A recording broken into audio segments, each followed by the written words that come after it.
안녕하세요. 이렇다 181회 시작하도록 하겠습니다. 저는 마돈나입니다. 저는 찬희쌤입니다. 예, 안녕하세요. 이프로입니다. 네, 이프로님 오랜만이네요. 예, 5주만. 예, 5주 만에. 뭐가 중간에 있었던 것 같아. 5주가 더 걸린 것 같아. 휴가가 있었고. 예. 중간에 그리고 또 맞나? 아, 맞다. 예. 네, 저는 휴가를 못 가고 있고요. 네. 휴가는 올해는 없을 예정입니다. 저는 가평에 네. 그 펜션에 갔다 왔는데 네. 목요일 금요일 갔는데요. 네. 지난 3주일 동안 목요일 금요일만 비가 안 왔어요. 오. 이거는 하나님의 계시 아닌가. 잘 쉬라고? 네, 있을 수 없는 일이잖아요. 나오는데 펜션에서 지붕에서 물이 새. 야, 나 그때 왔을 때 비 왔으면 어쩔 뻔했어요. 그러니까. 나 진짜. 그래서 이제 관리인한테 여기 물 셉니다. 그래서 양동이 보여주고 이렇게 갔죠.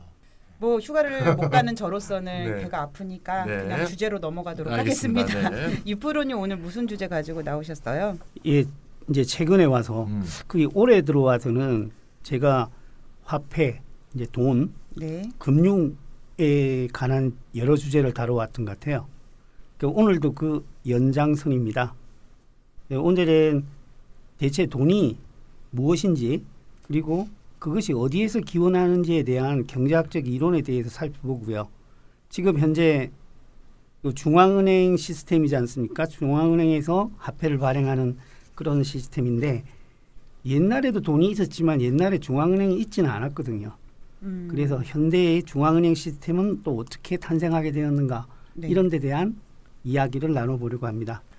요새 우리 유프로가 네. 돈이 없나 봐요. 왜요? 자꾸 돈 얘기만 해. 돈이 뭐 이렇게 찍어내면 된다. 네네. 찍어내면 아무 문제 없다. 뭐 이렇게 자꾸 찍어내고 싶은 것 같아 뭔가.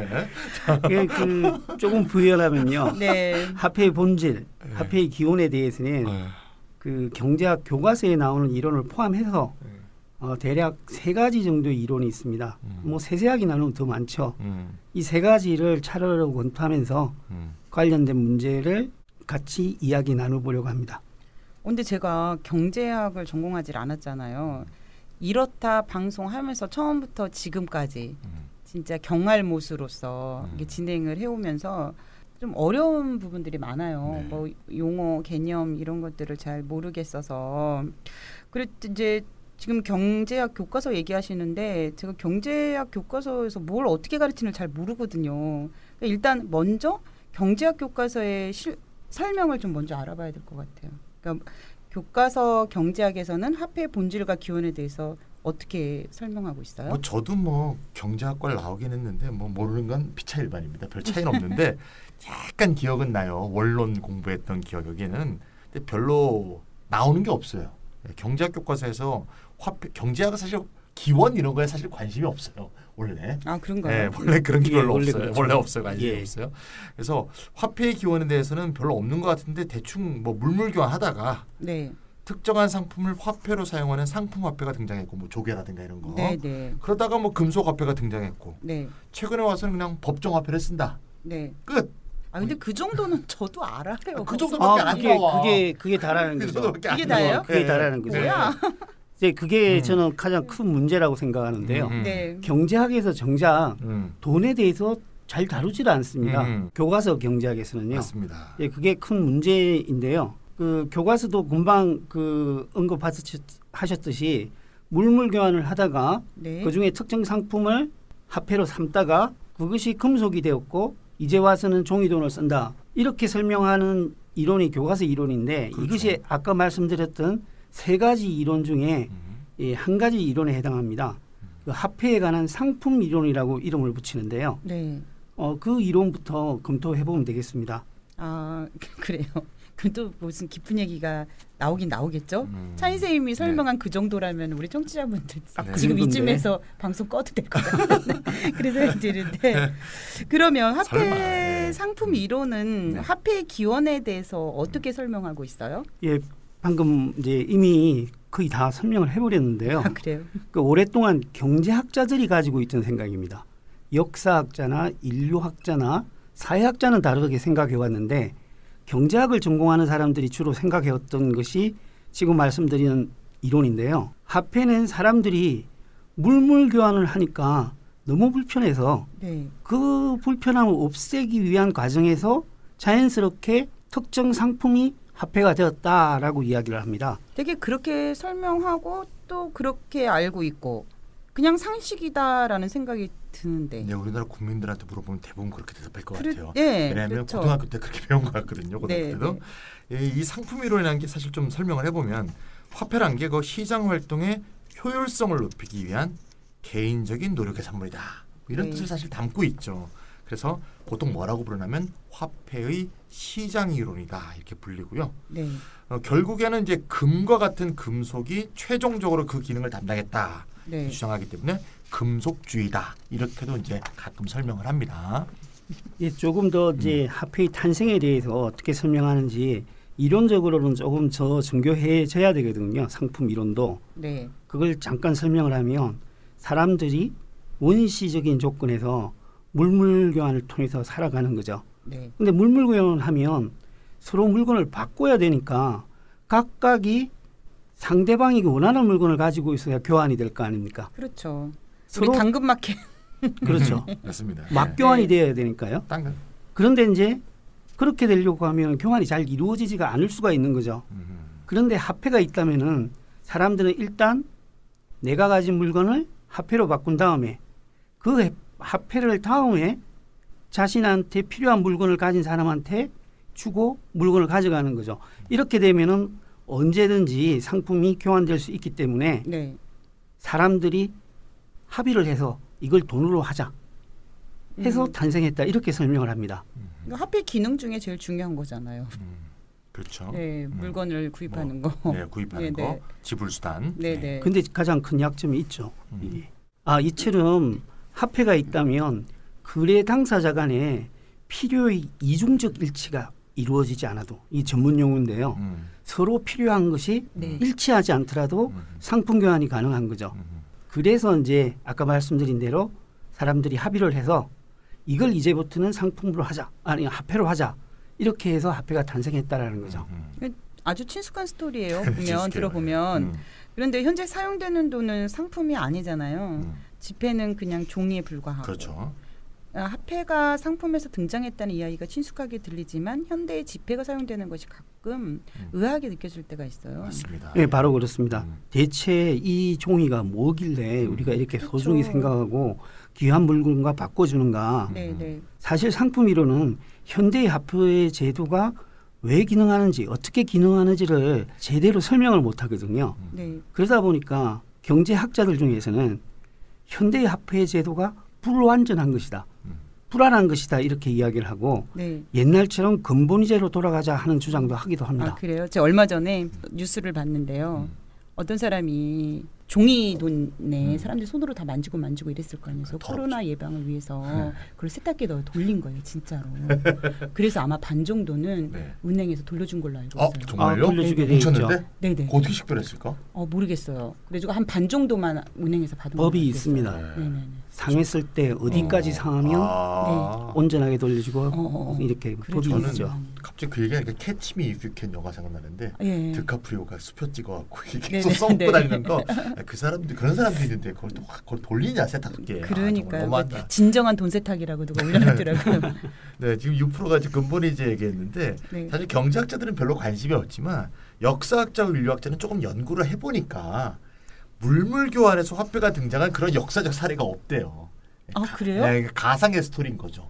경제학 책에서 나오는. 처음 들어보는 가상의 얘기야. 스토리라고 전혀 없습니다. 그런가요? 근거가 없답니다. 예.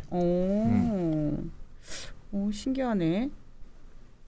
그 예전에 물물 교환 했잖아요. 그건 있잖아. 그런 물물 교환을 했죠. 역사적 사실은 있는 거잖아요. 물물 교환을 했죠. 근데 근데요? 지금도 물물 교환을 할 때도 있습니다. 네. 그렇죠. 그래서 역사학자들의 연구에 따르면 물물 교환은 화폐 거래에 익숙한 사람들이 어떤 이유에서 어떤 상황에서 화폐를 구할 수 없을 때 주로 활용을 했다. 네. 그리고 지금도 상당한 거래 방식 중에 하나이지 네. 물물 교환을 하다가 불편해서 화폐를 만들었다라는 증거는 없다라는 거죠. 그러니까 화폐의 근거로 사용되는 어떤 역사적 사실과 배경 이런 게 취약하다는 거네요. 그러니까 물물 교환은 물물 교환대로 존재하는 거고 네네. 화폐는 화폐대로 존재하는 거지 물물 교환이 화폐의 원인이나 계기나 뭐 전단계나 이런 건 아니라는 거죠. 예.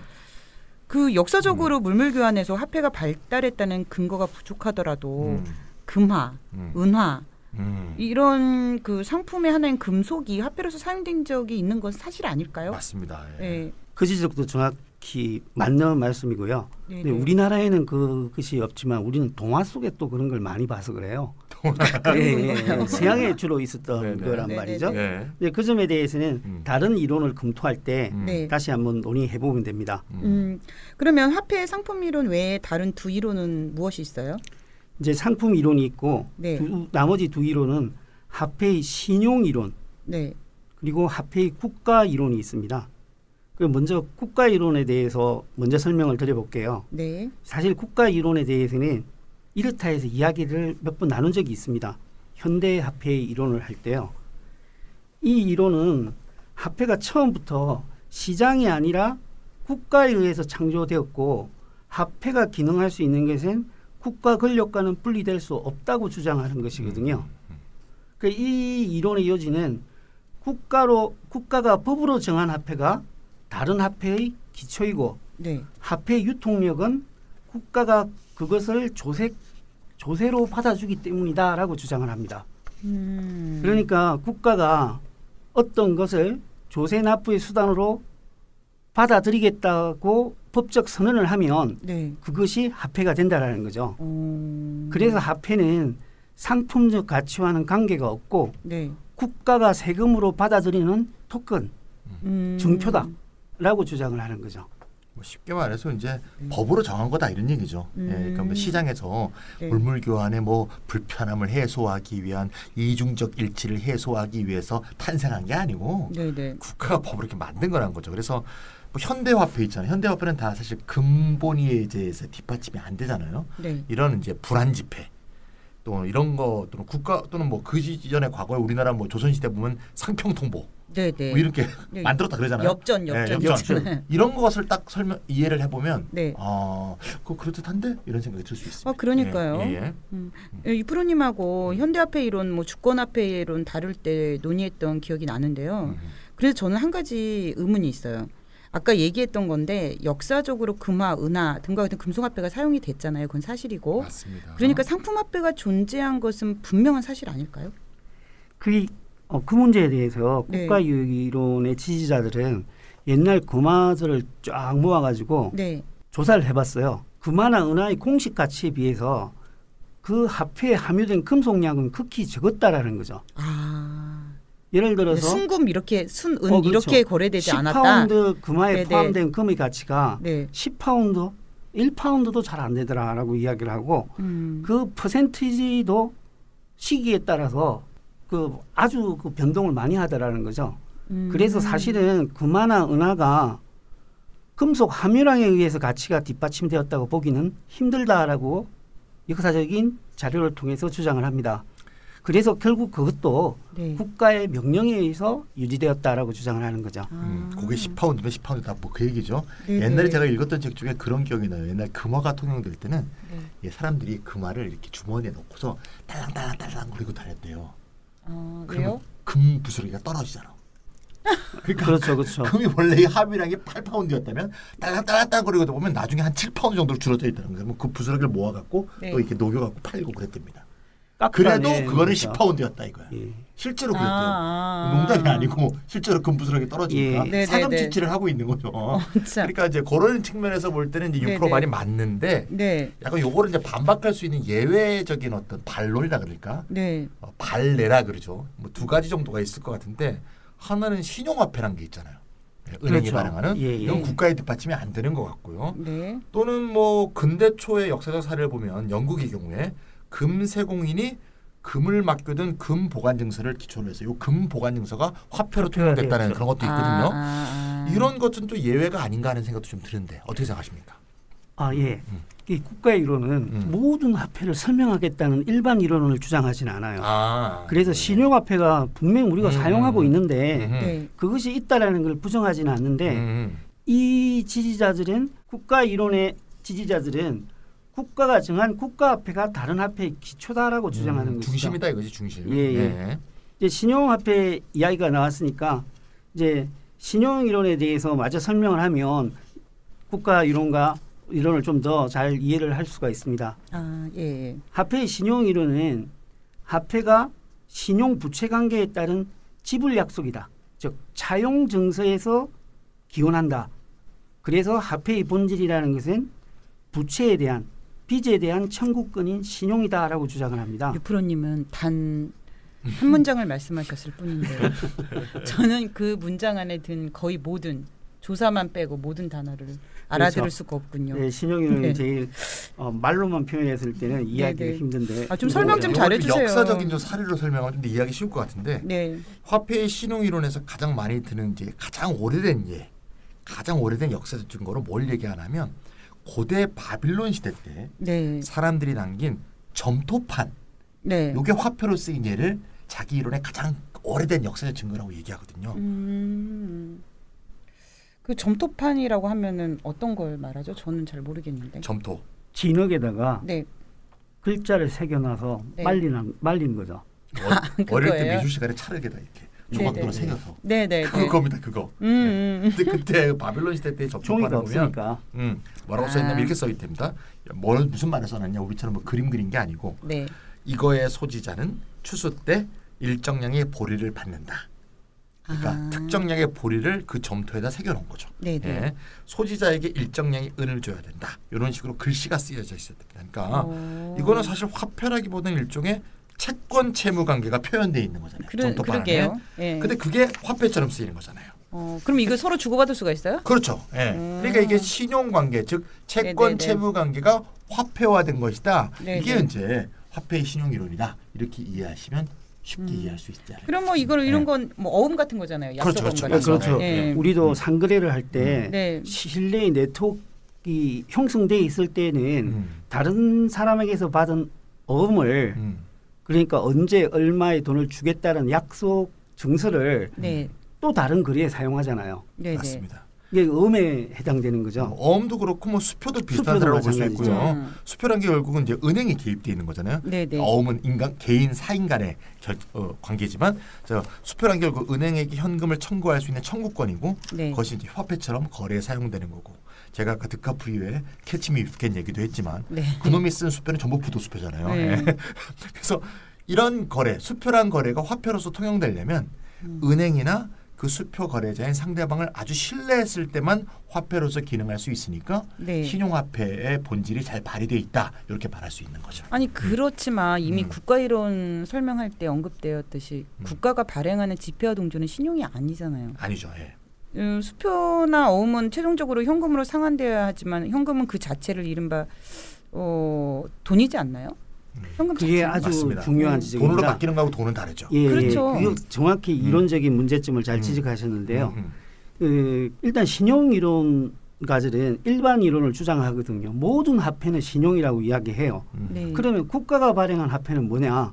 그것도 국가의 차용 정서라고 주장을 합니다. 아, 그러면 우리가 지폐를 음. 국가로 가져가더라도 뭘 돌려주나요? 바꿔주죠. 바꿔줘요? 통전으로 바꿔주던데. 예. 그 지폐가 국가가 빚을 지고 발행한 차용 증서라면은 지폐를 국가에게 가져다주면 무언가를 이렇게 돌려줘야 되는 건데 그걸 돌려준다는 얘기죠. 그게 뭔가 하면 신용이론가들은 네, 국가는 차용 정서를 받으면 네, 그걸 세금으로 받아주는 방식으로 네. 상환해 준다라고 이야기합니다. 그 국가 이론 아니에요?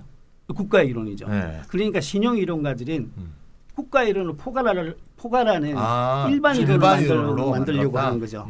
그것도 차용 증서이긴 하지만 신용의 의미가 있다 이런 거예요? 그렇죠, 네. 그렇죠. 그러니까 신용 이론은 좀 더 일반 이론이고 네, 네. 신용 이론으로서 국가 이론도 포괄된다. 뭐 대충 그렇게 이해하면 되나요? 신용 이론가들은 그렇게 음. 이론을 전개하려고 그러죠. 근데 제가 이 이론가들 보면은 사실상 그렇게 뭐 다른 이론이랑 섞여가지고 이렇게 뭐 포괄하고 이런 것들에 대해서 되게 좀 각박하다고 그럴까? 자기 이론이 되게 맞다 뭐 이런 강박이 경우들 있죠. 예 그런 네. 강박이 있는데 그러면 국가 이론의 지지자들도 신용 이론을 받아들이나요? 어때요? 그게 그렇지가 않습니다. 근데 그럴 줄 알았어. 예, 예. 제가 이제까지 공부한 네. 바에 따르면 네, 신용 이론가들은 국가 이론을 네, 국가의 돈도 차용 증서다. 음. 차용 증서인데 그러면 차용증서는 뭔가로 상환해 줘야 될 거 아닙니까? 세금을 안 내는 방식으로 세금을 면제해 주는 방식으로 상환해 준다 이렇게 설명을 하는 거죠. 근데 그 국가이론가들 중에는 신용이론을 부정하는 사람들이 있습니다. 국가화폐가 국가가 그것을 조세로 받아들이기 때문에 유통력을 갖는다라는 것은 인정하는데 그래서 네. 국가이론을 주장하는데 네네. 그건 신용부채 관계 아니다라고 이야기하는 거죠. 아, 또 그래요? 좀 둘이 조금 다른 것 같아요. 그러니까 신용이론가들은 지금 제가 들어보니까 유포 얘기를 네네. 국가이론까지 다 포괄적 체계를 이렇게 딱 만들려고 하는 반면에 네네. 사실 신용이란 말이 좀 다양하게 해석할 수 있긴 하죠. 아니, 국가이론은 우리가 뼈대지 네네네. 뼈대인데 신용이론은 뭐 그런 것도 있긴 있어. 근데 네. 우리가 뼈대고 국가이론을 신용이론은 설명 못해. 뭐 이런 식으로 주장하는 것 같아요. 네. 아니 그런데 국가화폐를 세금으로 받아준다는 사실이 중요하지 그것이 차용증서냐 아니냐 뭐 이런 게 중요한가요? 그게 차이가 있습니다. 학자들한테 아, 중요해요. 그래요? 신용이론을 받아들이지 않는 국가이론가들은 네. 국가화폐가 모든 화폐의 기초이고 그것은 부채가 아니라고 주장하잖아요. 네. 그 주장도 들어보면 아까 이제 마둔나님이 말씀하신 거하고 똑같아요. 화폐는 빚을 청산하는 최종 수단인 것이지 그 자체가 왜 빚이냐라고 주장을 합니다. 이게 더 설득력 있게 저는 좀 들리거든요. 달리 말하면 모든 국가 구성원들은 국가의 세금이라는 빚을 지는데 네네. 국가화폐는 그걸 청산해주는 자산이지 왜 이게 빚이냐 차용 정서냐라고 이야기를 합니다. 아, 그래서 신용이론을 받아들이지 않는구나. 그래서 이 차이가 네. 제가 이제까지 지난 이렇다에서 몇 차례 나누어서 말씀드렸던 현대화폐론과 네. 주권화폐론의 차이입니다. 그 현대화폐 이론은 재정 지출을 통해서 일자리를 보장하자고 주장하지 않습니까? 네네. 국가가 화폐를 발행하기 때문에 네. 재정적으로 국가가 논리적으로 파산할 위험이 없으니까 네. 재정 적자를 감소하더라도 일자리를 창출하자 이렇게 주장한단 말입니다. 네. 그런데 주권화폐론을 주장하는 사람은 국가화폐가 신용이론으로 설명될 수 없다라고 주장을 해요. 우리 유포는 주권화폐론에 상당히 경도돼 있기 때문에 네. 뭐 익히 뭐 우리 이렇다 청취자분들이라면 다 알고 그래서 계시죠. 신용이론보다 국가이론을 좀 더 좋아하는 것 같은 아까 냄새를 분명히 풍겼죠. 네. 무슨 그게 뭐가 차용증서냐. 네. 빚이 있다 하더라도 그걸 갚는 수단의 자산이지. 불과하다. 네. 그렇게 좀 이해하고 받아들여 주시면 좀 더 방송을 이해하기 쉽지 않을까 하는 생각이 듭니다. 네. 제대로 설명했죠? 예, 맞습니다. 네. 예. 아까 마든나님이 네네네. 그랬잖아요. 네. 예. 우리 갖고 가도 뭐로 상환해주지 않지 않느냐라고 이야기를 하지 않습니까? 그게 네네네. 그리고 상환되어야 하는 돈과 상환이 필요 없는 돈은 확실히 차이가 난다라고 이제 찬희쌤도 말씀하셨잖아요. 네네. 이제 그게 차이가 나는 거죠. 그러니까 현대화폐 이론하고 주권화폐 이론의 입장 차이가 분명하네요. 그러니까 현대화폐 이론은 신용이론의 연장에서 국가이론을 받아들이는 것이고 주권화폐로는 신용이론을 받아들이지 않으면서 국가이론을 주장한다. 이렇게 이해하면 되는 거예요? 예, 맞습니다. 그렇게 정확히 정의해 주셨고요. 네네. 이걸 그 차이가 왜 그리 중요한가에 대해서 한번 설명을 드려볼게요. 네. 미국과 영국은 재무부가 동전을 발행합니다. 네. 중앙은행은 지폐를 발행하고요. 그러니까 지폐와 동전을 발행하는 주체가 다르네요. 우리는 다 한국은행이 하는데 네네. 그러면 동전을 발행하는 과정을 한번 설명드려 볼게요. 네. 일단 재무부가 동전을 주조해요. 그러면 영국이나 미국의 중앙은행이 국채를 사듯이 지폐를 주고 동전을 삽니다. 재무부에 돈을 주고 사는 거예요. 동전을 사가잖아요. 네. 그리고 나서 중앙은행이 통화 정책을 피면서 네. 경제에 동전을 유통시키는 거죠. 네. 그럼 중앙은행도 대차 대조표가 있을 거 아닙니까? 네. 네. 지폐는 중앙은행의 부채예요. 동전은 중앙은행의 자산으로 잡고 있거든요. 이런 데서 그렇겠네요. 차이가 분명히 드러난다고 저는 생각을 합니다만. 근데 한국은 한국은행이 다 발행을 하잖아요. 그런데 왜 미국이랑 영국은 동전을 재무부가 하고 지폐는 중앙은행이 발행하게 된 거죠? 예, 그걸 이제 설명드리면 되는데요. 네. 이제까지 아까 설명드렸듯이 그 상평 통보를 발행할 때는 중앙은행이 없었잖아요. 네. 금화 은화를 발행할 때도 중앙은행은 없었거든요. 네, 네. 그래서 역사적으로 보면은 화폐 발행 체계는 행정부가 발행하는 행정 중심 체제가 있고 네. 은행이 발행하는 은행 중심 체제가 있었습니다. 그리고 이 행정 중심 체계는 방금 예를 말씀드렸고요. 은행 중심 체제는 현대와 같이 중앙은행이 금을 사들이거나 특정 자산을 사들이는 식으로 법정 화폐를 이렇게 지폐를 공급하지 않습니까? 네. 그런데 영국이나 미국에서는 재무부가 동전을 발행하는 것은 중앙은행이 나타나기 전에 네네. 행정부가 발행하던 체제의 잔재인 거죠. 아니 그런 관행들을 그렇게 뭐 바꾸거나 뭐 이러지는 않고 그냥 계속 가나 보네요. 이게 뭐 특별히 문제가 없어서 안 바꾼 건가? 모르겠네. 네. 이 역사적으로 보면 네. 제도도 관성이 있는 것 같아요. 네. 그래서 지금은 왜 재무부가 네. 동전을 찍는지 그 이유도 모르지만 네, 그냥 해오던 대로. 해오던 대로 해오는 게 지금은 그 관성대로 이렇게 하는 거죠. 네네네. 근데 실제 물어보면 왜 그러는지 모르겠다라는 사람이 나올 수가 있을 거예요. 그런데 추적해 보면 네. 옛날 관행의 연장인 거죠. 네, 이런 거 보면은 국가 정책도 참 별거 없다는 생각이 들어요. 그래서 우리나라 같은 경우에는 네네, 네. 중앙은행 제도를 배워왔기 때문에 네. 식민지 시대 때 이렇게 배워오고 이런 식으로 해서 만들어진단 말이죠. 네네. 뭐 그때는 중앙은행이 그럼 동전까지 다 찍어버리자 이렇게 했던 거죠. 만일 조선이 중앙은행을 도입을 했다고 하면 네. 상평통보는 여전히 호조에서 조금 찍고 네. 중앙은행에서 지폐를 찍고 이렇게 했을 수도 있을 겁니다. 근데 저 궁금한 게 있는데요. 정부가 직접 화폐를 발행해 오다가 왜 현대에 와서 중앙은행이 화폐를 발행하게 됐어요? 이게 영국의 제도가 영국에서 처음에 중앙은행이 생겼어요. 이 제도가 만들어져서 산업혁명 때 상당한 역할을 하거든요. 네. 그래서 전 세계 나라들이 영국 중앙은행 제도를 본따서 만들기 시작했어요. 그래서 전 세계적으로 중앙은행 시스템이 확장되었던 거죠. 방금 말씀드렸듯이 영국도 중앙은행이 탄생하기 전에 국가가 금화나 은화를 직접 발행했습니다.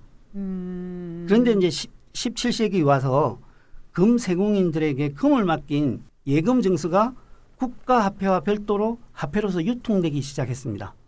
저는 왜 오늘 방송할 때 유프로님이 세 줄 이상 가면은 세 문장 이상 가면은 또 찬희 선생님이 또 설명을 좀 해주세요.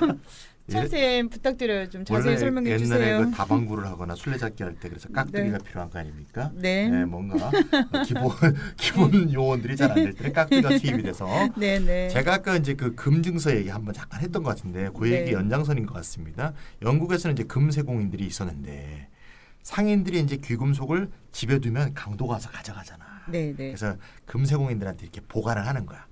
보관해놓고 보관증을 받아야 될 거 아니에요. 그 보관증이 바로 예금증서였던 거지. 그래서 예금증서를 금세공인들이 상인들한테 이렇게 발행을 해준 겁니다. 그럼 이게 결국 금세공인과 귀금속 소유자 간의 개인적인 부채, 네. 신용관계를 표현하는 거잖아요. 즉 금세공인이 부채를 지고 있다 이걸 표현하는 거니까 원래 시작은 아까 얘기했듯이 약속어음이었는데 네. 이게 이제 널리 쓰이다 보니까 더 이게 널리 쓰이게 되는 거죠. 그래서 금세공인들이 고객들 간의 거래를 기록하고 청산해 주는 그런 역할에 막 쓰이다가 네네. 시간이 막 지나니 이거 많이 쓰인단 말이야. 그럼 이게 일정한 가치가 있으니까 꼭 예금증서를 써줬던 사람한테 돌려주지 않더라도 네네. 다른 사람한테 줘도 그게 그만한 가치를 갖고 있는 것을 표현하고 있으니까 네네. 두루두루 쓰일 수 있게 되는 거죠. 그래서 요 예금증서를 지급수단으로 사용하는 게 훨씬 편리하다는 걸 깨닫게 되고 네. 그래서 예금증서가 효과적인 교환수단으로 발전한 거다. 이렇게 이해해 주시면 될 것 같습니다. 그러면 그거는 국가화폐라기보다는 지금의 수표랑 비슷한 그러니까 아까 거잖아요. 신용화폐인 거죠. 신용화폐인 거죠. 그렇구나. 그런데 이제 금세공인들이 똑똑한 거예요. 이 금세공인들이 보관하고 있던 금을 대출해주기 시작했어요. 은행 자본의 시작이죠, 이게. 왜냐하면 모든 고객들이 예금 증서를 갖고 이제 거래에 사용을 한단 말이죠. 네네. 근데 내 금을 동시에 돌려달라고 하지는 않는다는 걸 알았기 때문에 네네. 금을 다른 사람들한테 빌려주기 시작한 거죠.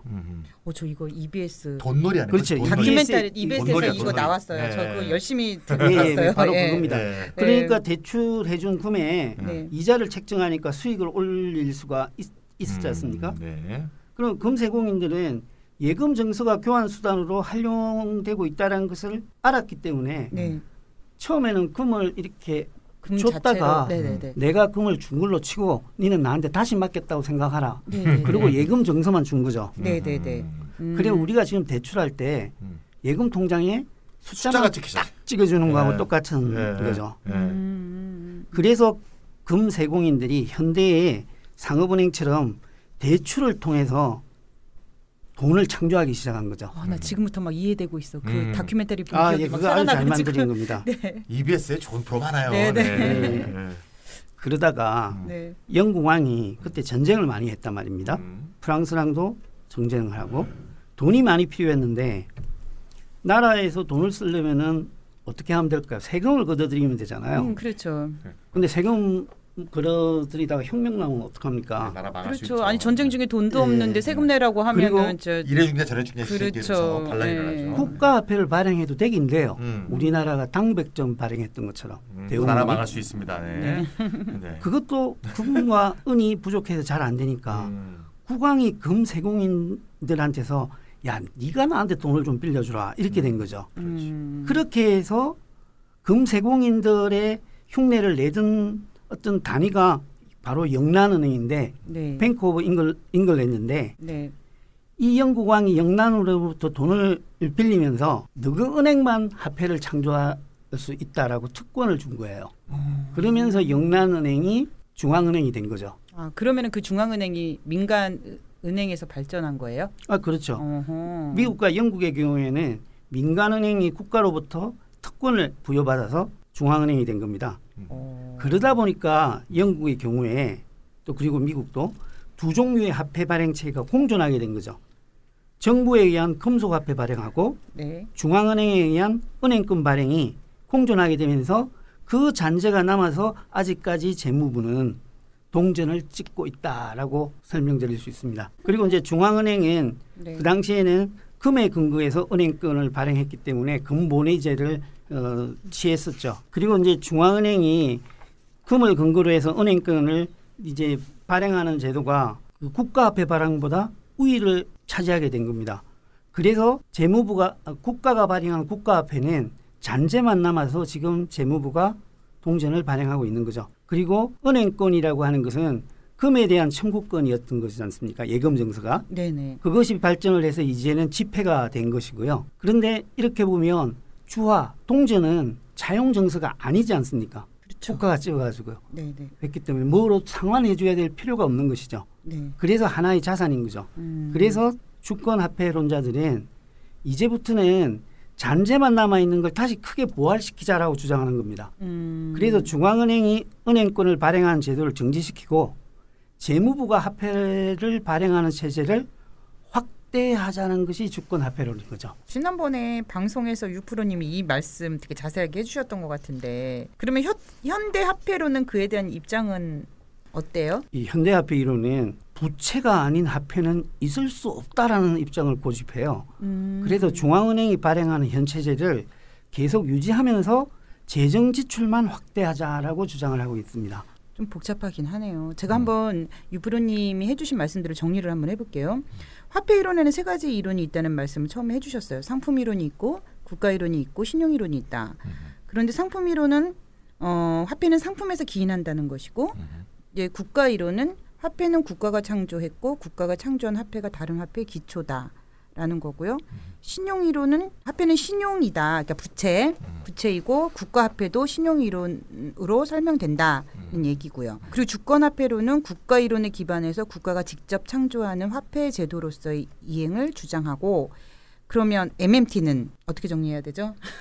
저도 이게 정리가 쉽지가 않은데요. 네네. MMT는 현대화폐 이론은 화폐 창조에 있어서 국가의 역할은 인정해요. 네. 그래서 실질적인 가치가 없는 종이도 네. 국가가 세금으로 받아주겠다고 선언을 하고 있기 때문에 네. 화폐가 될 수 있다. 이렇게 똑같이 주장을 하거든요. 국가 이론과 마찬가지로. 네. 근데 화폐는 기본적으로 신용부채 관계이기 때문에 중앙은행이 자산을 매입하는 방식으로 화폐를 발행해야지 나라가 직접 찍으면 안 된다라고 지금 주장을 하는 거죠. 그러니까 MMT는 나라가 직접 찍으면 안 된다. 지금 현재의 중앙은행 시스템을 그대로 이용하면서 정부가 재정 적자를 통해서 일자리 보장을 하는 정책은 네네네. 탄력적으로 취할 수 있지만 국가가 직접 돈을 찍는 것은 네네. 안 된다라고 이야기를 하는 거죠.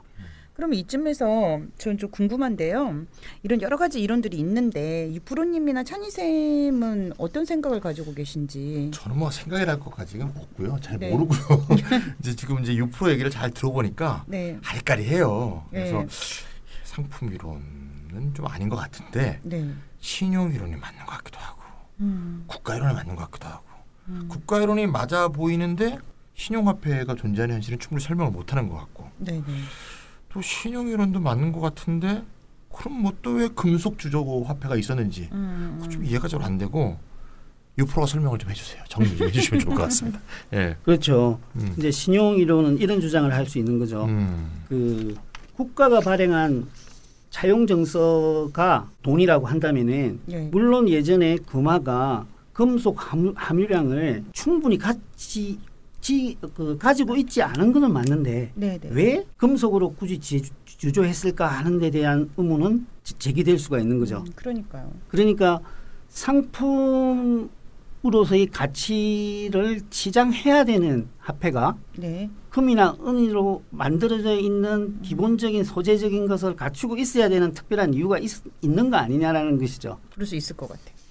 그래서 저도 연구 과정에 있기 때문에 최종 결론에 있는 건 아닌데 네. 아까 뭐 찬희 선생님이 이미 말씀하셨듯이 국가 이론이 상대적으로 가장 설득력이 있다고 생각을 합니다.